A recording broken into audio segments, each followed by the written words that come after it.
laser stuff kind of out on my workspace here. They get the Creality CR10. I was looking at the CR5. I was really considering getting the CR5. It was on sale for $89, the CR5. But I was able to get the CR10 on sale for the same price the CR5s normally go for. So yeah, it was actually an incredible deal for the CR10. Unboxing, because I tried to find somebody that had an unboxing of this particular unit.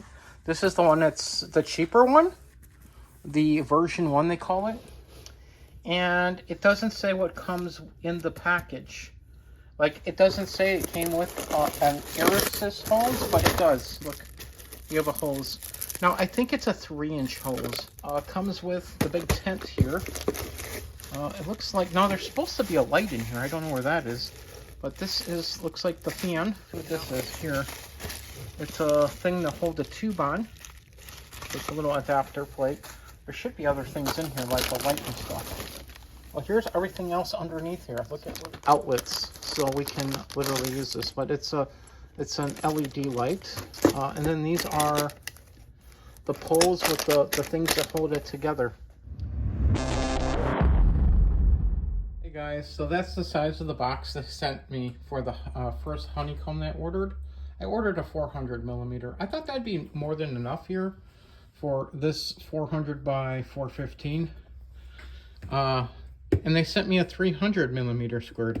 My laser engraver was supposed to be a 400 millimeter. It was on sale for $33. And they sent me a 300 millimeter, which actually means it's smaller than even 300 millimeters because everything has this lip on it. But this is by Two Trees. They sent, yeah, it's supposed to be 400. And I wasted my time and money on it, and they sent me the wrong thing. But it's kind of interesting. They do send these pieces of cardboard or chipboard with their Honeycomb. They also send some acrylic pieces that you can engrave as well. They have the rubber pieces you put around it. They have obviously the metal piece underneath, as you can see, and they have all these little things. So it's very nice package. It looks like a nice product. The thing is, they just sent the wrong one. And unfortunately, I went back to see if I could have them send me the right one, and they don't have any more. So I had to purchase one from a different company. So I did get instead a 500 by 500 because I couldn't find any more 400 millimeters because they were all sold out because of the Memorial Day. So we're sending this back to Amazon and getting a credit for that. I put the big ones here in the corner. I cut them in half, and see here, there is a line here and a line here. There's a line every once in a while, so I'm putting it here, cut it in half. So we have a nut. We make sure that it doesn't sag or anything. We really want this so we can have airflow kind of slightly go underneath this and then above the laser engraver. So actually I could, if I wanted to. Oh my god, you guys are the camera. Okay.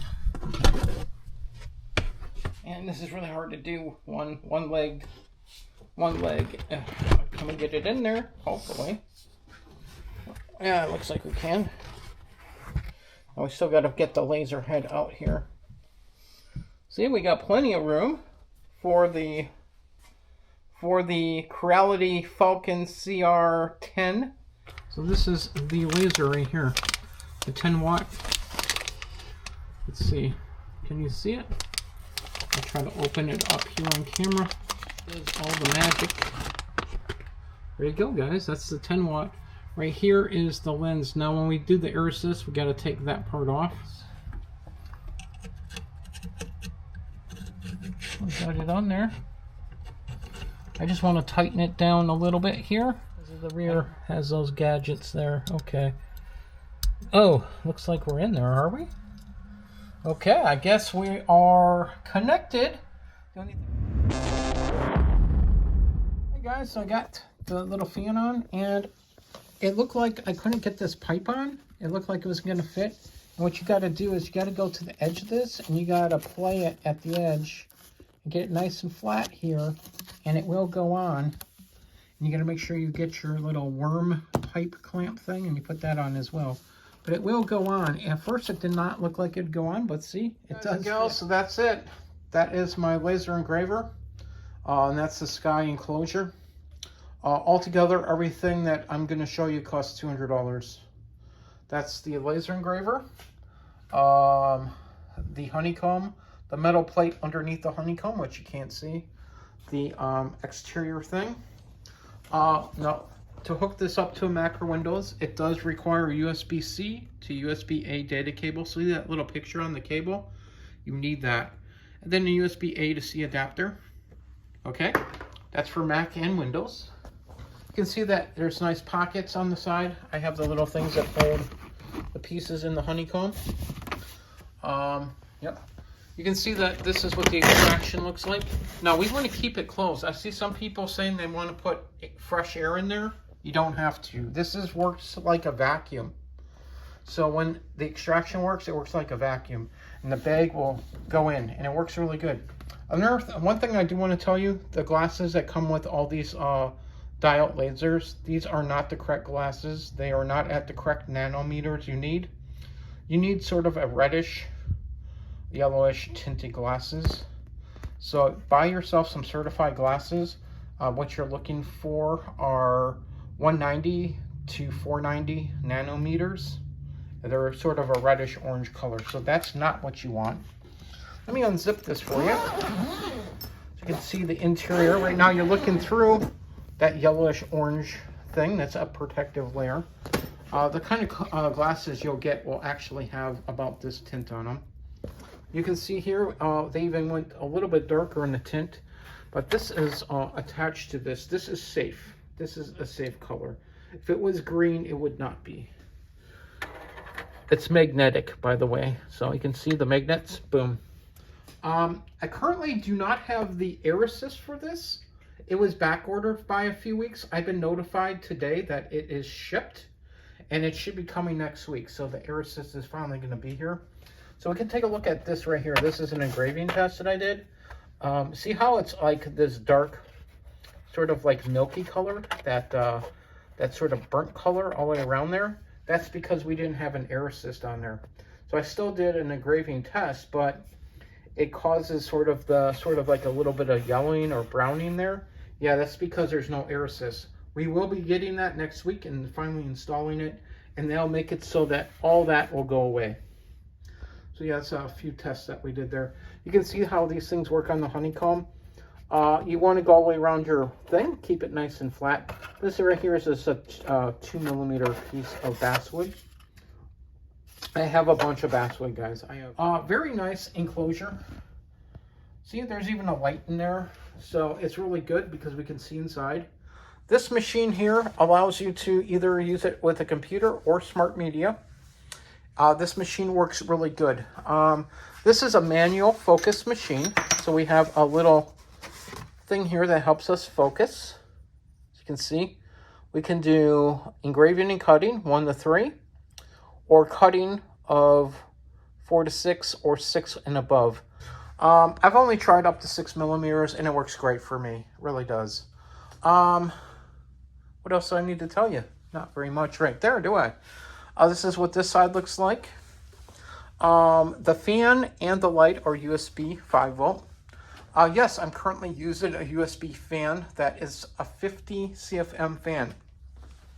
See the space in here? This only requires 5 CFMs. It's just a mathematical calculation. You basically calculate your area, and you can figure out how much CFMs it needs. So that fan that's way over there, that's 50, is 10 times more than what this needs to clear out. Now, sometimes you do have to run the fan before you open the chamber for like a minute or two, but it does work. No reason why this works though. This is my extraction point. That's my window. So you can see this is less than 3 feet away. They say that as long as you're about 3 or 4 feet away from your extraction point, that fan there should work fine. But if it doesn't, you can buy yourself either an inline fan or a blower fan. So if you had an inline or a blower fan, you would put it closer to the extraction point and further away from the unit. But yeah, this ended up working for me. I really thought I was going to need to get actually inline fan. I actually had it budgeted.